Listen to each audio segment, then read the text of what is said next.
Hello, everyone, and welcome to another edition of Ask Anything presented by Mosher Consulting.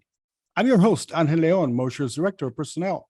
We're glad you're with us for this episode of Ask Anything, and with us today are some of Mosher Consulting's consultants. And yes, I said consultants. We're going to be talking about business analysts. What's a business analyst? What do business analysts do? What do they do on a daily basis? All that and much more will be discussed today by our team members, Lori Wheeler and Mike Boris. Lori Wheeler is a senior business analyst, team manager, and principal consultant at Mosher Consulting. With over 20 plus years of experience, Lori specializes in business analysis across finance, nonprofit, insurance, and manufacturing sectors. She's a certified product owner and scrum master, currently working towards her CBAP certification. As a certified life coach, Lori combines her expertise in both business analysis and personal development to inspire and guide her clients to achieve success. Lori also provides mentoring and training to other business analysts. Mike is also a principal consultant with Mosher Consulting. With a degree in ceramic engineering, Mike's 20 plus years of business analysis work has been more closely aligned with industrial and regulated manufacturing and logistics process improvement. He got into cybersecurity during the GDPR rollout, and as a technical lead, Mike has the opportunity to develop internal processes, mentor less experienced BAs, and spread Christmas cheer. Mike's interests include 3D printing, cycling, and vocal performance. He's an extrovert influencer who really didn't like the isolation of the pandemic and is glad to be back out in the world. Lori, Mike, great to have you with us on Ask Anything today to talk about the business analyst role. This is a very impactful role that could sometimes be mistaken by some on what they do. But to me, in layman's terms, a business analyst is responsible for bridging the gap between IT and the business using data analysis to assess processes and, in the end, help improve efficiency. So, folks, how are you? Very glad to be here. Nice to see you. Well, I'm glad to have you all. I think this is the first for Ask Anything, having a 3-team on an interview, but it's great to talk about this. So I want to start off by asking, what is a business analyst and what do they do? Well, Angel, you explained a little bit there, but the BA does sit between the business and IT. We analyze business processes and then identify pain points, opportunities, but then translate those into requirements that the developers and other IT, more technical folks can build and deliver. So we go sort of from English to IT. Lori, what do you have? Sometimes it's best, actually, most times it is best and ideal if we can partner with the client. And when we perform a partnership, it's really beneficial. And sometimes they don't need IT services. Sometimes they need to look just slightly left. And clients are so deep into their own processes, they can't see the forest from the trees. And so we're there as outsiders and hopefully partnering and becoming a little bit insiders, but just have a totally different perspective. So that's what's great about being a BA. We're outside, but we can see inside temporarily and hopefully form that partnership that I mentioned. And part of that, if we are implementing a project, if it goes beyond just analyzing your processes, we get involved because we have to have those people skills. We get involved in like change aversion and the anxiety that comes from the folks on the floor who may or may not be impacted by, these changes that we're putting in. We tend to get a lot, I'm sure Lori and I could tell you some stories of people who come up to us after a meeting and ask if they're going to be replaced, Right. with a little nervousness. So, Yep. So we get to manage that sort of people side as well. Yeah, and the cultural shifts that happen with a project. What are the cultural challenges that different stakeholder groups have? That can be a big deal depending upon the project itself or the client. Well, in reviewing process, it's always, I think, a challenge overall for everybody involved, not just from your perspective, but obviously the end user that's looking to change something or maybe revamp something. So when you come in and you're reviewing that process, just to use that example, like you mentioned, Mike, it just creates an anxiety because you could be replacing a piece of production in the middle where it replaces maybe a hands-on and you automate that. And so that I can definitely see where that anxiety might come in. And part of what we try to do is, we want to do is get these folks that know the business, that have been doing this for a long time. If they are going to be, air quotes, replaced, we want to be able to move them to, some more higher value add position. You want to use their skills. Hopefully the company's not just there to cut heads, but to make the overall process better. And that's automation or moving people who know things to more impactful positions. Yeah, those are things that unfortunately we can't control, but that is where the soft skills come in, and that hopeful partnership and trying to make people feel comfortable in whatever transition it's going to be. And you hit the nail on the head with the comfortable. I mean, a big part of what we do requires trust from the people, the SMEs, Mhm. subject matter experts, right? Yep. Because we're gonna ask them about the good, the bad, and the ugly, and we need them to be honest. You know, what doesn't work? What do I hate about my job? Nobody wants to say that out loud if management's listening. And you know, what's good? What do you want to keep? What's causing pain? And you know, toward that end, I gently encourage management not to be in any of my meetings because they tend to throw a wet blanket over everybody, and nobody wants to talk. And I can't have that. Yep. Makes perfect sense. Yeah. Good advice. So that actually segues nicely into the next question. Who needs a business analyst? Everybody needs a BA. Everyone should have one. You get a BA, you get a BA. Sorry, go ahead. Sorry, go ahead. Couple different scenarios. The one we see a lot are small companies that got big really fast. Just great success. The problem was they have, well, you can imagine if you have 10 people at your company, everybody's doing things manually and everybody knows what everybody else is doing and things get done. All of a sudden you need 100 people. Your business has grown quickly and you find that throwing more bodies at accounting or throwing more bodies at payroll gets the job done, but it's painful and ugly. And you realize that your old processes and systems aren't working anymore, and you don't necessarily know how to fix it. You know there's a problem, but you don't know how to fix it necessarily. And then we've got, an example like a small company that is growing, profusely, and they're busting out at the seams. And so we have an opportunity to go in, and their processes are all over the place because it's spreadsheets and sheets of paper and pens all over the place and double entry here and there. And we get the opportunity to go in and work with them and help them envision something way more efficient. And that's very fun. And it's exciting work to be able to help a company go from what they couldn't see to something extremely efficient. And sometimes it's not a huge shift, but sometimes it is a big shift. But depending upon what the shift is, we can help them break it down into smaller, manageable pieces based on what their culture can digest. So it may be a huge effort, but you might be able to do it little pieces at a time that your culture can take in.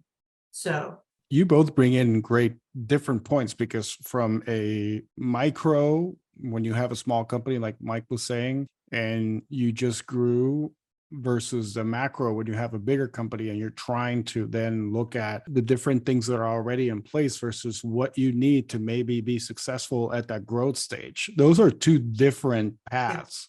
Yeah. Mm-hmm. And so I'm just going to throw this out there. How does a VA come in with all that knowledge? Because I'm sure that you guys have come up with, I'm working on this place right now, this contract that it's small in scale, but then I go tomorrow to this other business that it's actually large in scale. So how do you pivot with your knowledge and everything that you guys do?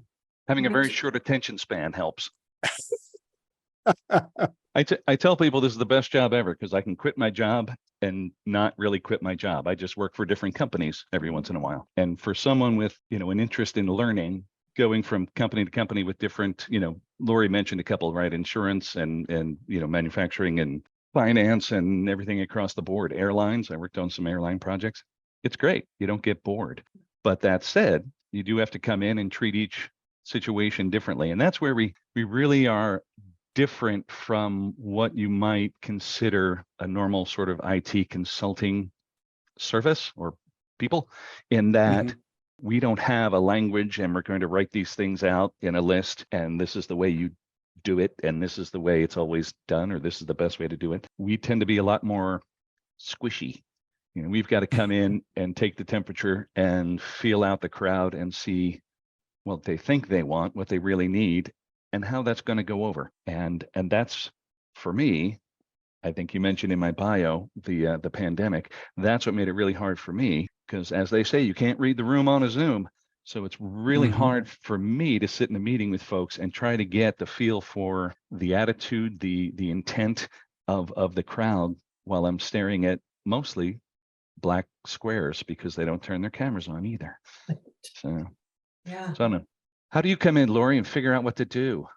Shifting from one client to another, I am very similar to you, Mike, in the fact that it's being very curious. I get so excited when I get a new client and I don't care who it is because it's about learning something new. And I'm like, oh my gosh, I get to learn about nonprofit. Oh my gosh, I get to learn about this industry and I've never been in it. This is going to be so cool. And, you know, the fact that I don't know about an industry with a level of experience, I think is a benefit.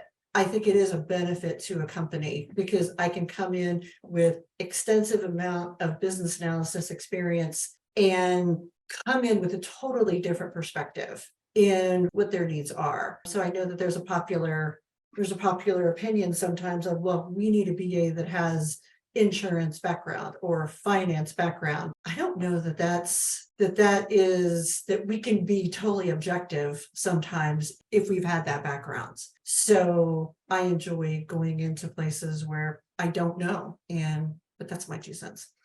Well, coming in stupid is my specialty. So you walk in and the idea is to ask the right questions Yes. and pull threads, right? Yes. So Yes. you know what Lori had said was these folks they've been doing what they've been doing for 10, 15, 20 years in some cases, and they know it inside and out. Yep. And they really don't think that it's that big of a deal, you know. That's right. So you ask them, what do you do when you come in the morning? Well, we process the overseas invoices, then we come in and we look at the outgoing, you know, this and that, you know, you're like, whoa, time out. You know, you just said 20 things in the first 2 minutes.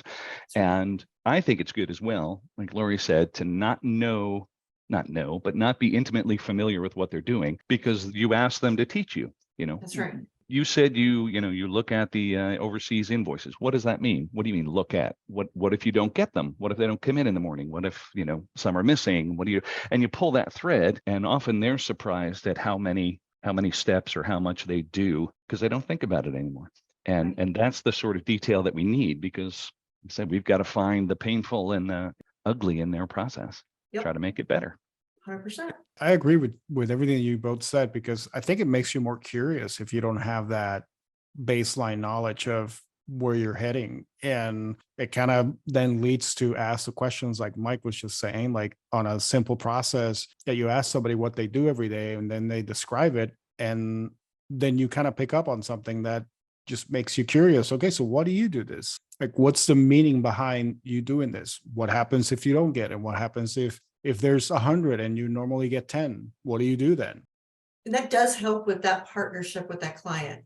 You know, when you're asking those questions and you're really into their process, then it does help form that trust in that relationship. So that's extremely beneficial. Absolutely. You don't want to be seen as the guy coming in telling them their job, you know. Yep. You want Right. them to teach you. So That's exactly like right. I said, coming in like a 4-year-old, that's me. Teach me your process. Don't tell the boss they hired me like this. That's right.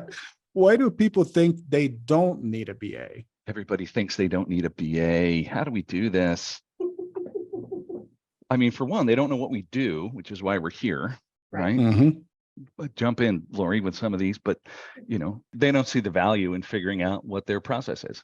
You know, a lot of times folks will say, yeah, I've got a problem. I'll figure it out when I have time and we'll just fix it.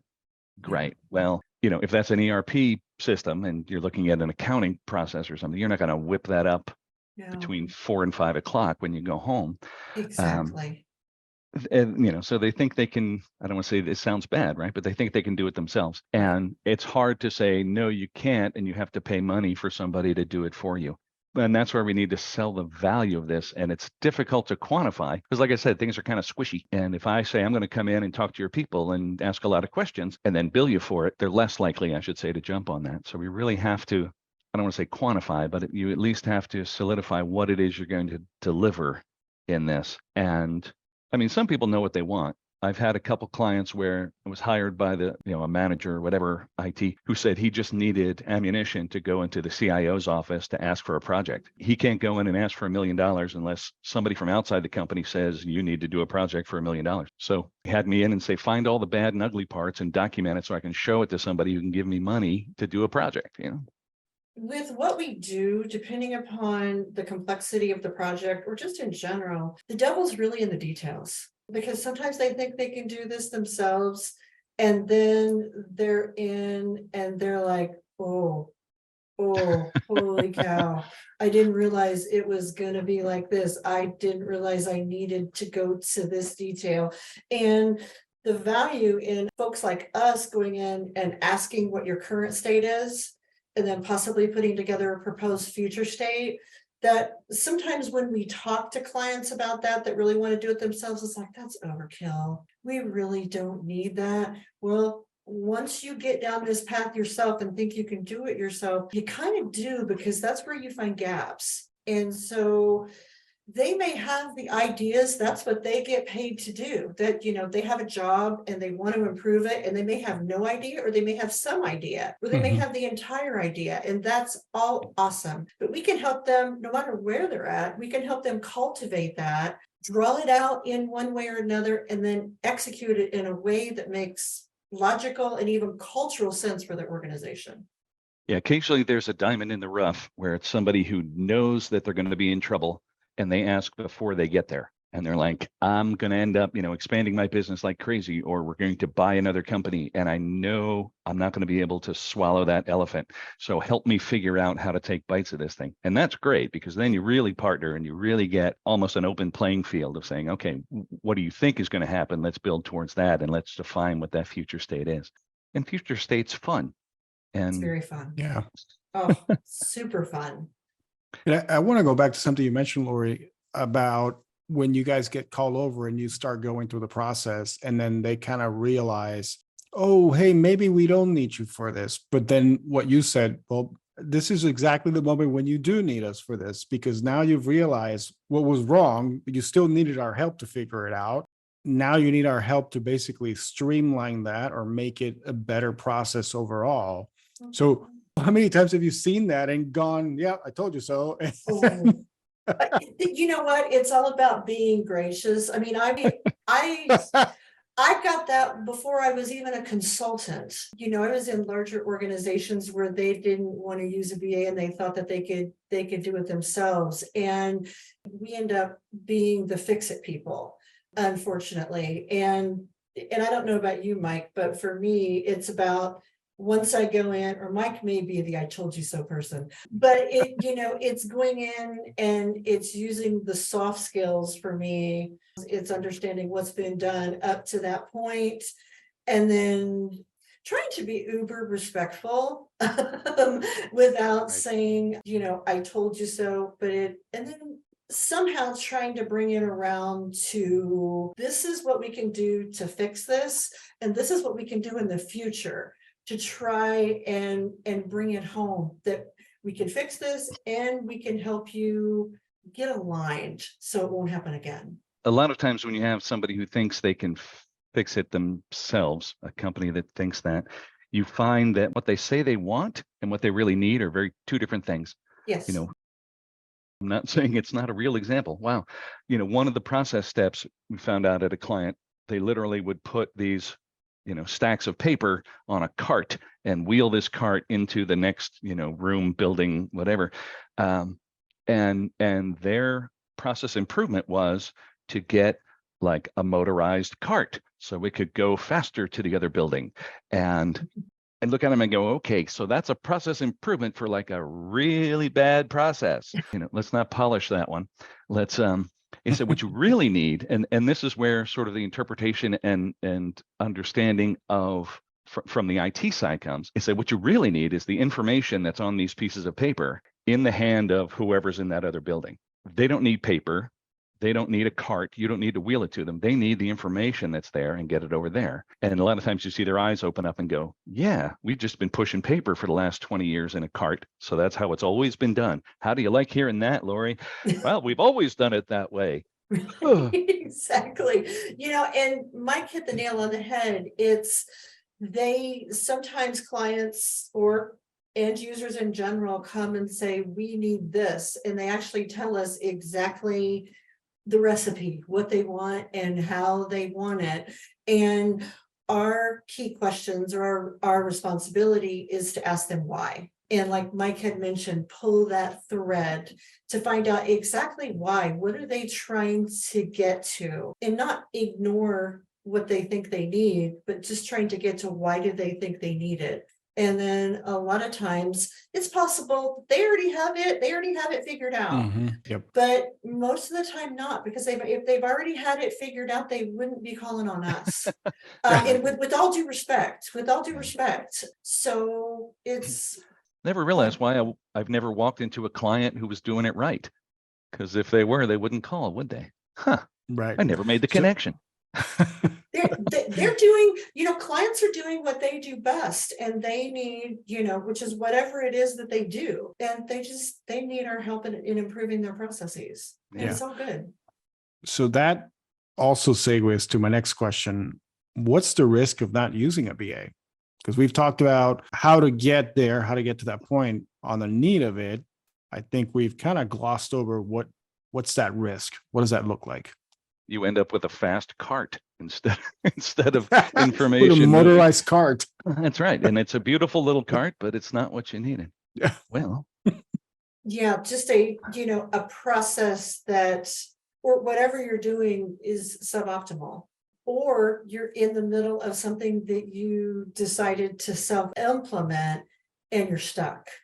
There's many different scenarios that I'm sure Mike has, and I know I have, that we've come into late in the game, whether it was in our corporate America days or consulting days, that had we been a part of it early on, that is something that is in the BA industry itself, is involving the BA as early as possible is key to the success of efforts in general.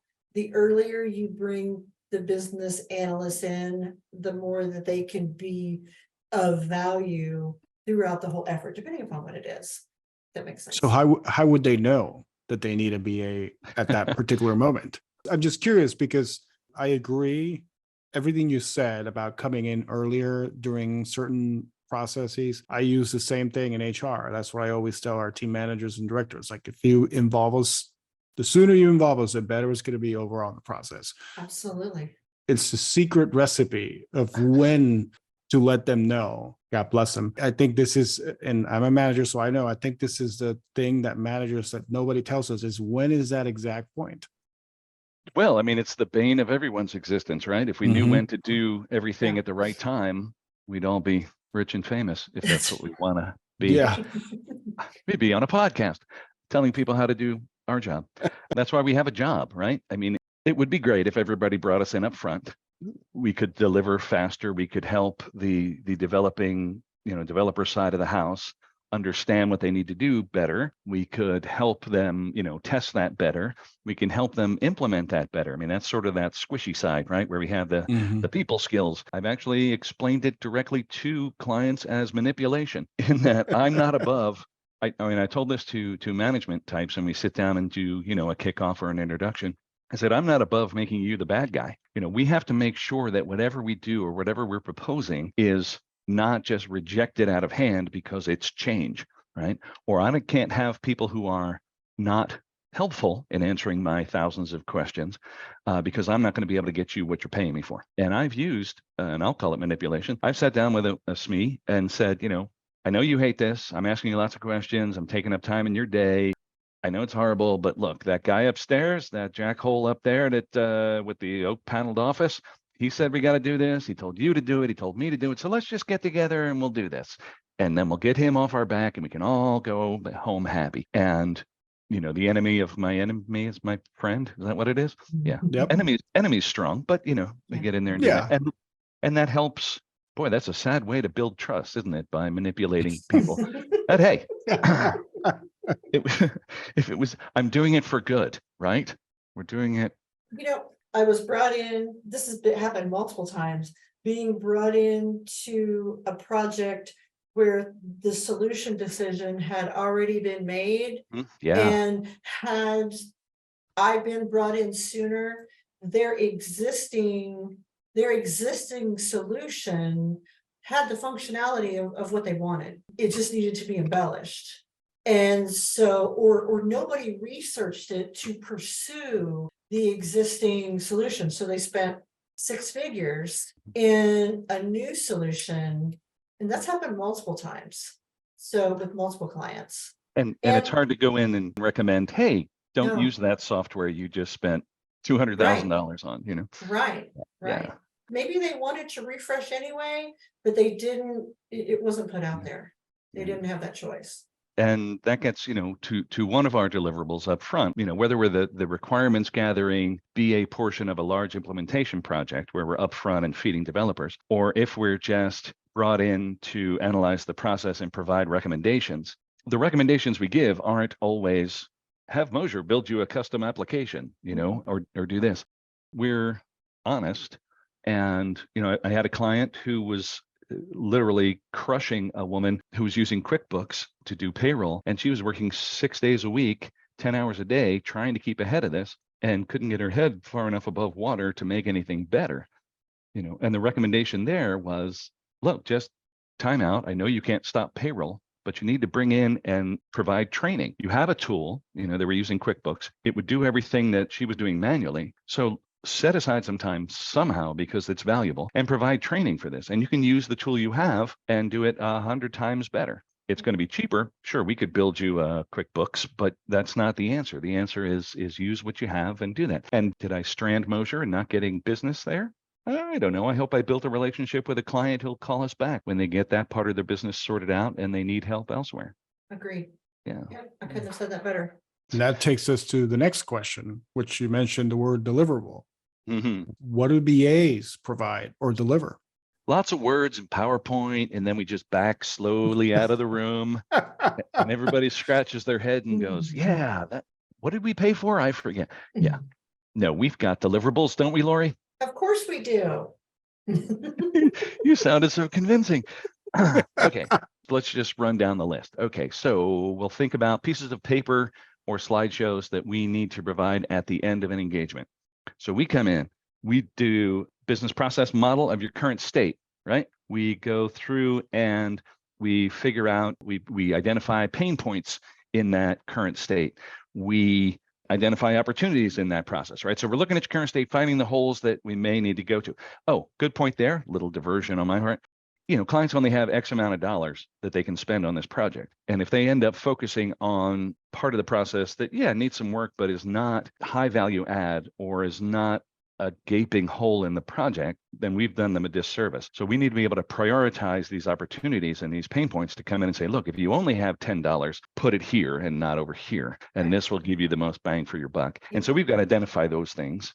Right. And so out of that comes those recommendations that we get. Lori mentioned future state, and that's fun. We get to make up stuff, pictures and arrows and shoots and ladders and words on it, and say, if you do this, magic will happen. And so, I don't know, we do a lot of paperwork, a lot of presentations. That's the other thing. I can be snarky and manipulative, but I still have to make presentations to C-level folks because they're expecting some meaningful recommendations that will make their business better, faster, stronger, whatever they're after. And so again, squishy. We've got to be able to talk to the guy on the shop floor. We got to be able to talk to the CIO. Yep. We got to talk to the CFO sometimes. Shiny PowerPoints with bullets and numbers, not bullets, right? Always numbers, not bullets. Well, in being that BA that provides that role that provides all of these things, current state, pain point, future state, you get to know everything about this organization. And so you become, at least for this effort, a subject matter expert. So it's very popular that you do more, you provide more than,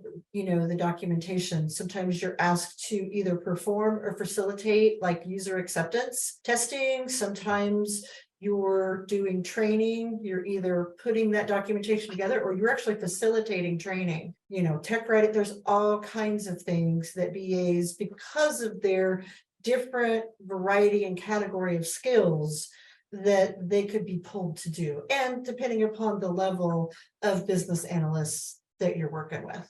Yeah, and that touches on a good point. Who do you let in the building? Right. Maybe we want to talk about the different types of BAs or levels of BAs. Absolutely. So then that brings up the question about what levels of BAs exist. Yeah, so at Mosier, right now we have 4 different levels of BAs. We've got an associate BA, which is your junior, the one who is learning, and we would partner that person with a BA with more experience, a lot of times a senior BA. Then we've got your business analyst, which has a few years of experience, and then a senior business analyst that has obviously senior level, I'm not going to go into that, but senior level experience. Then we've got something called a strategist. That's the most senior level in the business analyst world that can actually go in and partner with an organization all the way to their business strategy. They can actually go in and help clients with even market analysis and various things like that. Those are our 4 levels. And, being a fairly small and intimate organization, we know who everybody is. We're not a consulting firm of 2,000 people. We're, well, because of Zoom and the pandemic, thank you very much, COVID, there's the ability to ask questions and to have good business discussions, not in person. Because we've got folks that have clients, we've got clients all around the country. Do we have anybody international? Why don't I ever get to travel international? Angel, get on this. Somebody write this down. But we've got clients all over the place. And so we'll have people out in the field. And if they're a BA, we wouldn't typically drop an associate BA by themselves behind enemy lines and have them do that. But, if we've got a BA in there and they run across a situation that isn't what they've seen before or textbook, again, because it's squishy, we're there. We, those who've had more than one rodeo, are there on the other end of a Zoom call or whatever to give them both the tools to hear, use this checklist, talk about this, ask this way, sit down and see if you can get a meeting with this kind of person, as well as the support and confidence to keep going. It's intimidating sometimes. You get in with some folks who don't want you to be there, and they can be loud and belligerent. And you need to be able to go in and say, look, I'm here to do my job and I'm going to do it. I don't want to fight you, but I will get my job done. And some newer folks, need that support and do that. So I think it's a good stack of levels. You can't say everybody is the best BA in your company, because you do hire people, that are fairly young, I'll say, fresh. And we let the client know that, and we don't charge them as much, but they've got the support so that they do the right thing, and they will do a thorough job for you. Absolutely. Yeah. And so I want to end our conversation today kind of speaking to what you were just talking about, Mike, about the skills that a BA need. For those who are listening, for maybe those who are thinking about getting into the BA field, what sort of skills would you both say that they need? Is manipulation still a skill? Did I already mention that? Don't scare people away. People skills. We'll talk about conversational direction. Soft skills. What the big bucket is soft skills. And it's funny because when you tell people you work for an IT company, they're like, "Oh, what do you program? Can you fix my phone? Can you get my email?" I think the last language I coded in was Fortran with a punch card. So that tells you how much IT work I do. But, some of the examples we gave, right? Critical thinking, process understanding, facilitating meetings, all those people interactive things. Curiosity, right, Lori? I mean, we love going into a place, going into a place we don't understand, because we want to learn, we need to learn, we have to learn. Right. And action oriented, right? That's a good buzzword, because you got to get stuff delivered. I have to be careful that I don't just stop and talk to people and ask them what this machine does. And they'll tell me for an hour when I realize I don't need to know what that machine does. I was just really curious because it's cool looking. And so I need to make sure that I focus on what I'm there for. Right. But curiosity is good. And then communication, obviously, at as many levels as possible, more so at the senior and strategy level, the ability to be flexible in where you're at in your effort. And there's probably a better analogy, but like an accordion, meaning you can get down in the weeds, then come back up to the overall value and strategy level that's been previously decided, and then always ensuring the effort is on track at the business value level and the needs of the stakeholders, and make sure that they fit well together, and all aspects of the effort and make sure they're thought out and accounted for, like when things change. So at a strategist level, I'm automatically running everything through a filter as needs change and flex. I don't expect that from a more junior BA, but we try and strive for that as folks evolve and learn. That was brilliant, and you lost me at accordion. All I could picture was somebody polka dancing. So I'll look forward to listening to this episode so I can really hear what you said, because I was often accordion. Wow, that's a good one. I got to use that. And with that, we'd like to thank Mike, Boris, and Lori Wheeler for joining us today on Ask Anything. Thank you very much for joining us. We really appreciate your time. And thank you for teaching us about BAs. I think it's a really important role that organizations should definitely look into. Well, thanks for having us. Yes, thanks for the opportunity. Appreciate it. Thank you for listening in to this week's edition of Ask Anything presented by Motion Consulting. We hope you enjoyed listening to Lori Wheeler and Mike Boris talk to us about what a business analyst does. Join us next time when we continue to dive deeper with our resident experts and what they're currently working on. Remember to send us your ideas or topics via our social media feeds. In the meantime, please remember to give us a rating and subscribe to our feed wherever you get your podcasts. Until then, so long, everybody.